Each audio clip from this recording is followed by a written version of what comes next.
Eu quero conversar com vocês hoje a respeito do chamado do profeta Isaías, profeta que exerceu o ministério por volta de 750 a.C., e sobre o que Deus falou a Isaías, o diálogo que ele teve com o profeta, e a situação que vivemos hoje, o mundo atual hoje, com respeito à divulgação da palavra de Deus.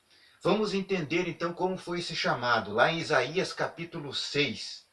No ano da morte do rei Uzias, eu vi o Senhor assentado sobre um alto e sublime trono, e as abas das suas vestes enchiam o templo. Serafins estavam por cima dele, cada um tinha 6 asas, com 2 cobriam o rosto, com 2 cobriam os pés, e com 2 voavam.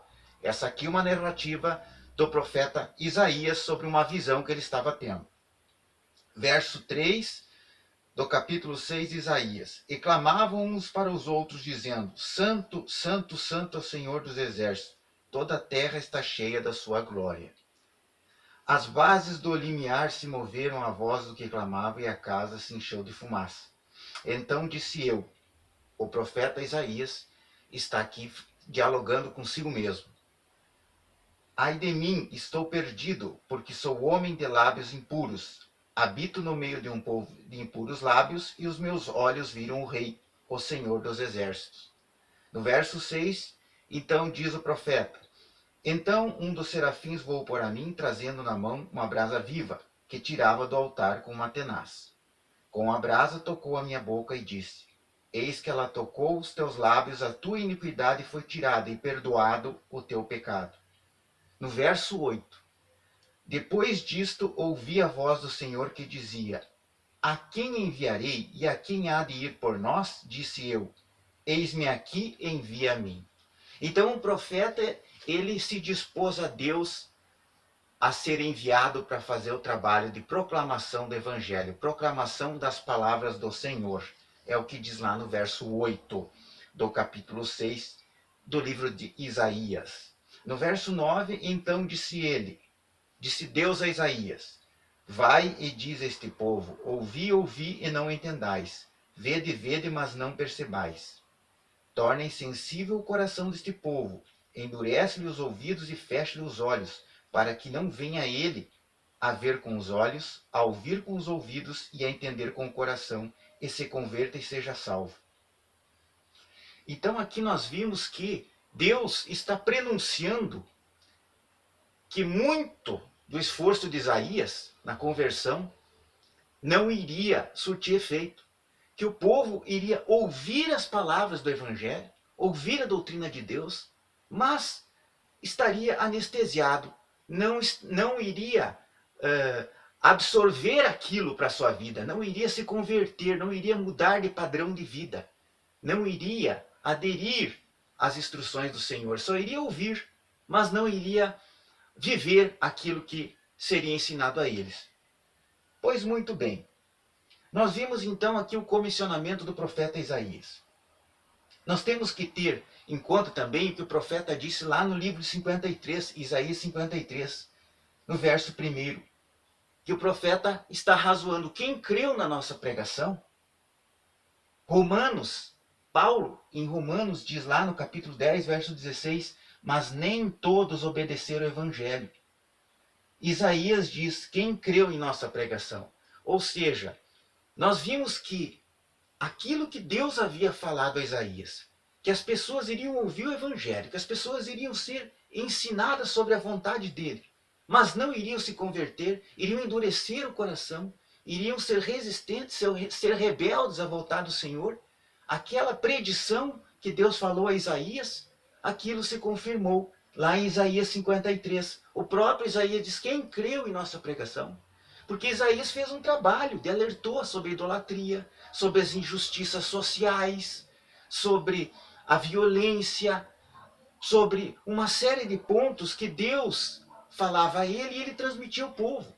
Mas aquilo não teve nenhum efeito prático. Paulo também falou no Novo Testamento, lá em Romanos capítulo 10, verso 16, que ouviram a pregação do Evangelho, mas não obedeceram ao Evangelho. E isso nós vemos para o dia de hoje. O Evangelho está sendo proclamado há milênios antes de Cristo e há milênios depois de Cristo. mas o coração continua endurecido. Então Deus está agindo. Deus está agindo por meio de profetas. Deus está agindo por meio das Escrituras, por meio dos livros do Antigo e do Novo Testamento, por meio do seu ensino que ele deixou na história, registrado na Bíblia, por meio de Jesus Cristo, através da entrega do seu Filho, para nos deixar as instruções da sua vontade, da vontade de Deus, a respeito do arrependimento, a respeito do novo nascimento, de mudança de vida, de deixar o pecado de lado. Isso tudo está acontecendo. A pregação do Evangelho que foi feita no Antigo Testamento, que foi feita na época de Cristo, está sendo feita hoje. Mas muitas pessoas não estão querendo assimilar, não estão querendo se converter, mudar de vida e aceitar Jesus Cristo. É o que já aconteceu nos tempos de Isaías, em 750 a.C., que aconteceu na época de Cristo, após Cristo ascender ao céu, ressuscitar, e o que está acontecendo hoje. Nós vemos que tudo está se repetindo. Como diz lá no livro de Eclesiastes, capítulo 1, verso 9. O que foi tornará a ser, o que foi feito se fará novamente. Não há nada de novo debaixo do céu. Então o comportamento da nossa geração não está sendo diferente do comportamento da geração anterior a Cristo e da época em que Cristo esteve aqui. Muitos ouvirão a palavra dele, mas não vão se converter, não vão querer um novo nascimento, não vão querer se arrepender e pedir perdão dos pecados. Por outro lado, vai ter pessoas que vão se converter sim, que vão buscar no Salvador alento para a sua vida, que vão querer ter uma vida transformada porque já não aguentam mais, já não suportam mais viver nesse mundo decaído em que estamos, um mundo degenerado que vivemos, que hoje está causando grande sofrimento à maioria da população, à maioria dos seus habitantes.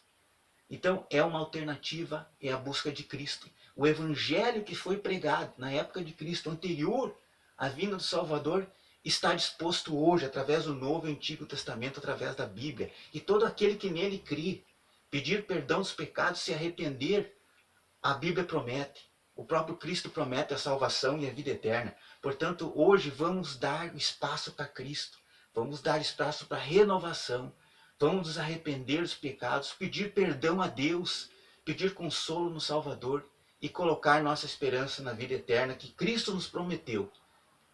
Que possamos ser uma geração diferente da que foi a do Antigo Testamento, da que foi da época de Cristo, que rejeitou o Salvador, rejeitou o seu ensino, para que possamos estar mais próximo de Deus, para que possamos aceitar a vida eterna que Cristo nos prometeu. Que Deus abençoe a todos e possamos refletir, ler a palavra de Deus, pedir perdão a Deus e persistir em oração. Que Deus dê uma ótima tarde, um ótimo sábado a todos.